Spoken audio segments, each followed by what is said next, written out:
Bonjour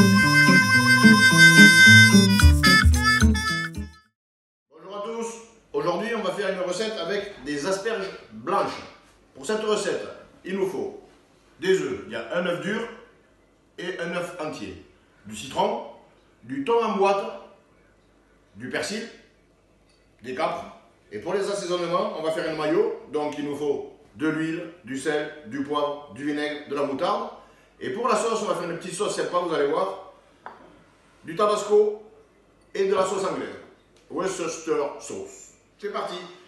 Premièrement, il faut peler les asperges. Donc vous tenez avec un épluche légumes, il faut bien tenir ici à la pointe et jusqu'en bas. On passe plusieurs fois. N'hésitez pas à repasser à l'endroit où vous êtes déjà passé un petit coup, parce que sinon ça laisse des filaments et c'est pas agréable. Nos asperges sont pelées, on va les mettre à la vapeur. On peut également les faire cuire dans un grand volume d'eau salée, jusqu'à ce qu'on plante le couteau, ça prend une petite dizaine de minutes. On va faire une mayonnaise. On prend un œuf, on sépare le blanc du jaune. Le blanc, on va le garder pour cette sauce. On verra tout à l'heure. Un jaune d'œuf, une cuillère à café de moutarde, pas trop pleine. Une cuillère à café de vinaigre. Du sel, du poivre. On remet un petit peu et on verse l'huile tout doucement. Jusqu'à ce que ça fasse une émulsion et ça va prendre. La mayonnaise est montée, bien ferme.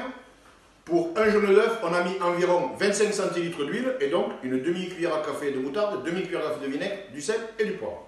Maintenant, on va rajouter le jus d'un demi-citron. Moi, j'ai choisi un citron vert. J'aurais eu du jaune, j'aurais mis du jaune. C'est peut-être encore mieux, j'en ai pas. Ça va très bien, le citron vert, c'est parfait. On va mettre environ 50 grammes de thon en boîte au naturel. Et on va mettre aussi une bonne partie de l'eau de la boîte, de l'eau de cuisson du thon de la boîte pour détendre notre mayonnaise. Un petit peu de tabasco, pas beaucoup, et un petit peu de sauce anglaise. Et ça, on va venir le mixer. Le blanc d'œuf qui nous restait, il y en a juste un, on le fait à la main, on le fouette un petit peu. Et on n'a pas besoin de le monter très ferme, on veut qu'il soit bien moussant. Juste 2-3 minutes. Le blanc est monté mousseux, il n'est pas encore ferme. On va venir maintenant le mélanger délicatement à notre sauce. Ça va lui donner un côté plus onctueux. Ça s'appelle une mousseline. Et là, la sauce, elle devient beaucoup plus légère. Ça, c'est fait. On va passer à notre condiment. Donc, il nous faut un œuf dur. L'œuf dur, on le prend et on le hache. On met tout ça dans un saladier. Sur cet œuf dur, on va rajouter du persil haché, des capres hachés et j'ai également ciselé une petite échalote. J'avais oublié de vous le dire tout à l'heure en présentation des ingrédients. On met une petite échalote.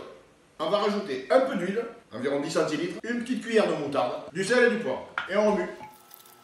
Les asperges sont cuites. Je les ai débarrassées juste après la cuisson sur un papier absorbant. C'est juste comme ça, température ambiante. On va passer au dressage. Donc on l'aligne avec les pointes.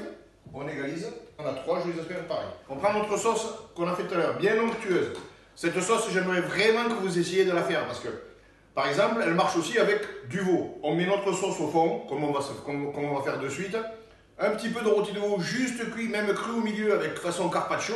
On vient le couper hyper fin, un capre, un oignon et on a un vitello tonato. C'est une recette traditionnelle italienne. Nous, c'est les asperges aujourd'hui. Donc la sauce bien onctueuse. On a mis une bonne portion.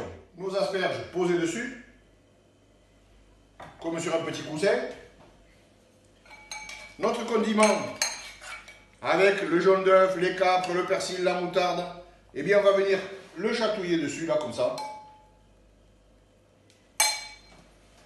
Et comme je suis très malin, on a fait des petits croûtons dorés juste comme ça au four à l'huile d'olive, 180, 10 minutes au four, on ne s'en occupe pas. Et on vient poser 2-3 petits croûtons.